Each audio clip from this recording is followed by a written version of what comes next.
Hello. അപ്പം night life enjoy ചെയ്യാൻ ഒരു അടിപൊളി സ്പോട്ട് നമ്മുടെ കൊല്ലത്ത് വന്നിട്ടുണ്ട്. അപ്പോൾ നമ്മുടെ കൊല്ലത്ത് V park night life open ആയിട്ടുണ്ട് കേട്ടോ. നൈറ്റ് ലൈഫ് എൻജോയ് ചെയ്യാൻ ഒരു അടിപൊളി ഏരിയ തന്നെയാണ് നമുക്കായിട്ട് ചെയ്തു തന്നിരിക്കുന്നത് കേട്ടോ. ശരിക്കും പറഞ്ഞാൽ ഡെയിലി എല്ലാ ദിവസവും നമ്മൾ ഇതിലേക്കൂടെ അങ്ങോട്ടും ഇങ്ങോട്ടൊക്കെ പോകുമ്പോൾ ഒട്ടും പ്രതീക്ഷിച്ചിട്ടില്ല കേട്ടോ ഇത്ര മനോഹരമായിട്ട് ഇതിൻ്റെ ഇടയിലൊരു വൈബ് തന്നെ സെറ്റാക്കി തരുമെന്നുള്ളത്. ഒരുപാട് ആക്ടിവിറ്റീസും ഗെയിംസും കാര്യങ്ങളൊക്കെ ആയിട്ട് നല്ലപോലെ നമുക്ക് നൈറ്റ് ലൈഫ് എൻജോയ് ചെയ്യാം കേട്ടോ. അതാണ്ട് പിള്ളേരൊക്കെ വോളിബോളും ഷട്ടിൽ ബാറ്റും എന്താ പറയുന്നത് സ്കേറ്റിംഗ് ബോർഡ് കൊണ്ടുപോയിട്ട് കളിക്കാനൊക്കെ ആയിട്ട് ഒരുപാട് ഏരിയ തന്നെ നമുക്കിവിടെ ഉണ്ട്. അങ്ങനെ താണ്ടെ വലിയവരൊക്കെ നിന്ന് നല്ലപോലെ നിന്ന് ചെസ്സൊക്കെ കളിക്കുകയാണ് കേട്ടോ. മൈൻഡ് ഭയങ്കരമായിട്ട് ഫ്രീ ആവാൻ വേണ്ടി നല്ലൊരു ഏരിയ തന്നെയാണ് നമുക്കിത് ചെയ്തിട്ടിരിക്കുന്നത്.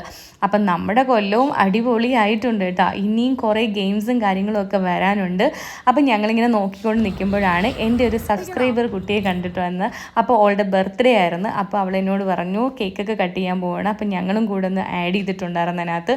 അപ്പോൾ അവർ കേക്കൊക്കെ കട്ട് ചെയ്ത് ബർത്ത്ഡേ ഒക്കെ ആഘോഷിച്ച് ഞങ്ങളും കേക്കൊക്കെ കഴിച്ചു. ഭയങ്കര സന്തോഷമായിരുന്നു കേട്ടോ. അപ്പോൾ ഇതുപോലുള്ള കുഞ്ഞു കുഞ്ഞു പാർട്ടികളൊക്കെ നടത്താൻ താണ്ടെ നമ്മൾ മാത്രമായിട്ടൊക്കെ ചെയ്യാൻ ഒരു അടിപൊളി ഏരിയ തന്നെയാണ് കേട്ടോ. പിന്നെ താണ്ടെ കുറച്ചധികം നമുക്ക് ഫ്രീ ആയിട്ട് നടക്കാൻ പറ്റി. ഇങ്ങനെ കുറച്ചധികം സ്ഥലം വെറുതെ കിടപ്പുണ്ട്. നമ്മളിങ്ങനെ ജസ്റ്റ് ജോഗിങ്ങിനും കാര്യങ്ങളൊക്കെ ഇട്ട് നടക്കാൻ വേണ്ടിയിട്ട് ഇട്ടിരിക്കുകയാണ് കേട്ടോ. എനിക്ക് ഭയങ്കരമായിട്ട് ഇഷ്ടപ്പെട്ടു. അപ്പോൾ എല്ലാവരും പോയി കാണണം കേട്ടോ. അപ്പം താണ്ടെ നമ്മുടെ സൽമാൻ കയറി നിന്നിട്ട് കുറച്ചധികം ഗെയിംസും കാര്യങ്ങളൊക്കെ നോക്കിക്കൊണ്ട് നിൽക്കുകയാണ്. അപ്പം കൊല്ലത്തിൻ്റെ ഒരു ഫുൾ മാപ്പ് തന്നെ അവിടെ കൊടുത്തിട്ടുണ്ട്. അപ്പോൾ എല്ലാവരും കാണണം. അപ്പോൾ അത്രയ്ക്ക്